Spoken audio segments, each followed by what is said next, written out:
Et dans leur folie, un jeu a même été créé avec ce film. C'est ce jour-là que j'ai décidé de devenir une légende, un symbole pour la société, et d'avoir une voix exagérément grave. Je suis devenu...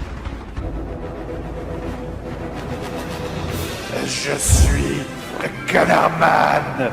Bonjour à tous et à tous, bienvenue dans ce tuto sur le cosplay de Canardman de l'univers de JDG. Donc je précise, c'est pas les mêmes armures qu'il a utilisé dans ces vidéos, parce qu'en fait, il y a des pièces qui me plaisaient d'une et des pièces qui me plaisaient de l'autre. Donc j'ai plutôt faire un mélange pour que ça me convienne mieux, pour que ça me plaise à moi. Donc le cosplay c'est bien Canardman, mais à ma version. Donc voilà. Donc c'est vous pour vous expliquer que le cosplay sera pas 100% fidèle, il sera un peu personnalisé à ma façon. Au niveau du tuto, vous n'aurez pas tous les détails du style, vous allez utiliser telle lame de cutter pour couper comme ça, comme ci, comme cela. Je vais surtout vous présenter les pièces que j'ai faites, comment je les ai fait, avec quoi, et évidemment la couche de peinture, etc., etc. Mais ça rentrera pas sur tous les détails de comment bien couper tout ça. Je vous laisserai aller voir vers d'autres tutos. Là, on est sur quelque chose pour vous montrer mon travail, vous expliquer comment je fais pour travailler, et surtout, bah, pour vous donner envie de le faire, parce que plus c'est précisé, plus c'est présenté simplement, plus je trouve que ça donne envie de le faire. De mon point de vue, hein. Que tout compliqué, tu dis, oh, puis tout ça à faire, alors que là, je vais vous présenter un truc assez simple. Vous pourrez repartir dessus comme base et improviser au fur et à mesure où vous travaillez. Donc voilà, donc on va commencer par la plus grosse pièce que j'ai fait, le torse. Donc on va commencer par le torse. Alors pour le torse, c'est très simple. J'ai dû bricoler mes plans moi-même, mes patrons moi-même. Parce que du coup il n'y avait pas de patron existant. Et du coup j'ai pris, je me suis mis sur une vidéo JDG, j'ai pris l'arrêt d'image. Et j'ai gribouillé sur une feuille mon patron après comme la forme qu'il fait. Pour la taille, j'ai redimensionné au fur et à mesure que je trouvais trop grand, trop petit en essayant avec les patrons en papier avant de travailler sur la mousse. Donc voilà. Donc au niveau des pectoraux, donc j'ai utilisé de la mousse qui fait entre 2 et 3 cm d'épaisseur. Parce que je voulais que les pectoraux ressortent bien par rapport aux abdos. Comme toujours, hein, les pectoraux toujours étaient plus mis en avant que les abdos. Du coup, j'ai pris une mousse qui fait 2-3 cm. Et pour les abdos, j'ai pris une mousse qui faisait que entre 1 et 1,5 cm d'épaisseur maximum. Pas plus épais, sinon on verrait pas la différence en fait. Et je crois que même si c'est du 1 cm parce qu'en fait j'ai dû prendre deux couches de 0,5 pour faire tous les détails sur le torse. Donc au niveau des abdos, du coup c'est fait sur deux couches de 5,5 cm, j'ai vérifié.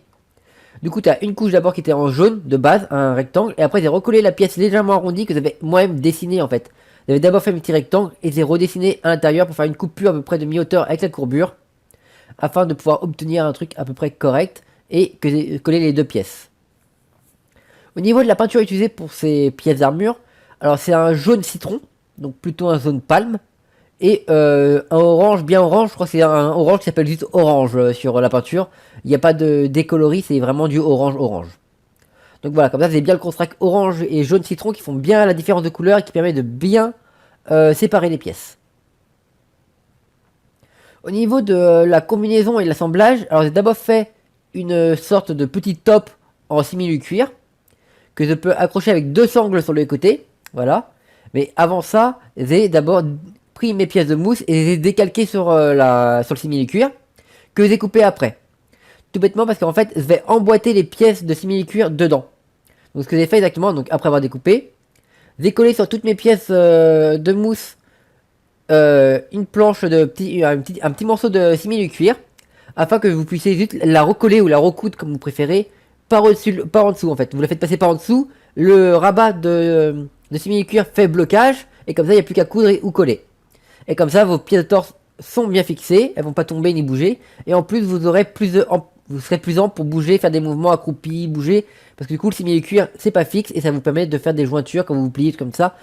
Très très bien pour les armures. Et après avoir tout assemblé, il y a aussi des petites finitions, ce sont les petites punaises que vous pouvez voir ici, ce sont des punaises de tapisserie. Donc j'ai pris ça, ça faisait un petit dôme doré, et ça faisait ressortir les pièces, ça faisait vraiment un côté armure où on a bien mis des trucs pour fixer, pas de trucs par coller, donc c'est très bien. Par contre sur les petites pièces des pectoraux, j'ai dû relimer la pique parce qu'elle était trop grande, voilà. Passons aux épaules, alors les épaules c'est très simple, c'est la même mousse, entre 0,5 et 1 cm de épaisseur. Et même chose, vous allez d'abord décalquer vite fait les pièces sur du papier, pareil, et après assembler avec de la colle, tout bénef. Par contre pour la peinture c'est pas une zone citron, c'est une jaune, plus foncé. Pour pouvoir avoir un contraste entre les épaulières et le torse en fait, pour jouer beaucoup sur les couleurs et faire ressortir toutes les pièces. Donc voilà.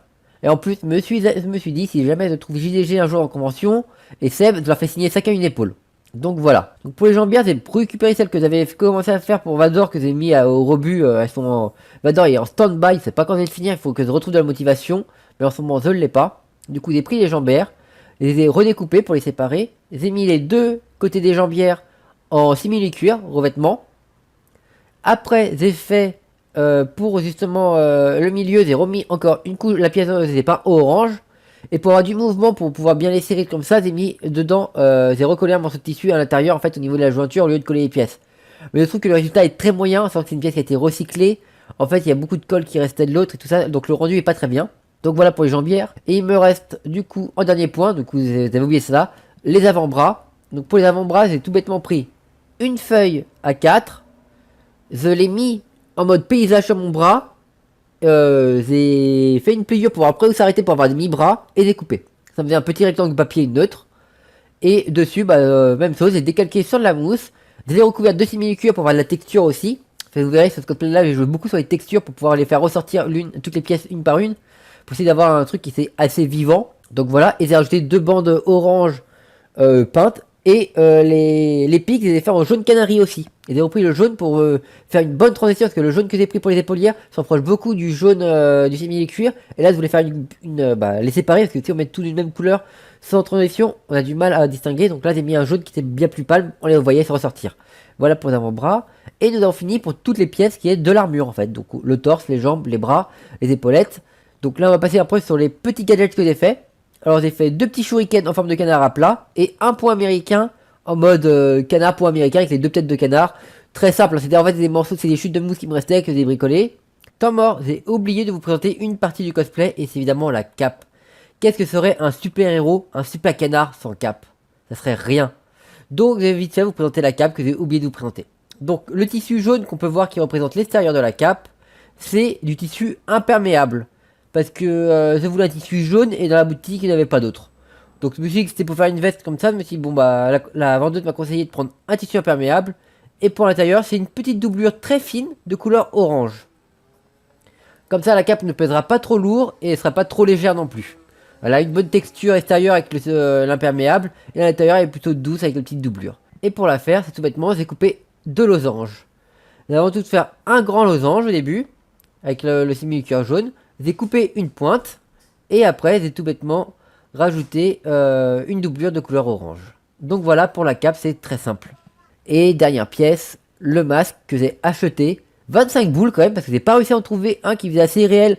Que vous voyez le premier prix, la jaune qu'il avait dans ses premiers épisodes. Moi je voulais plus le masque qui ressemble plus à la dernière vidéo, donc vraiment qui a l'air un peu plus féroce, un peu plus texturel, tu sais, un peu plus vivant, un peu plus sombre. Et du coup, c'est vrai que j'avais mis un peu plus de prix dans le masque que j'ai trouvé sur un site des fait venir de Belgique. Pour être sûr qu'il y avait AliExpress, tout ça. Mais en fait, j'ai toujours eu peur du rendu final. Que la photo ne correspond pas du tout au truc.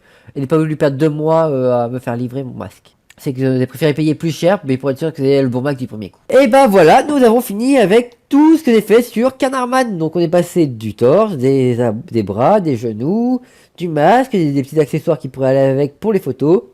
Il n'y a plus qu'à le sortir, donc il n'y a plus qu'à trouver une convention à faire, et surtout une convention où vous n'avez rien d'autre prévu comme groupe, parce que là c'est la Guide Day ce week-end, du moins la vidéo sera montée tellement après, donc il y a eu la Guide Day que vous allez faire, où vous avez du One Piece à faire.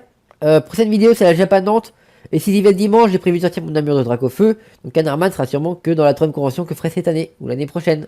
Donc je vous dis à merci, j'espère que cette vidéo vous a été très intéressante pour vous, qui vous a plu à la regarder et à l'écouter. On se dit à bientôt, et à une prochaine vidéo.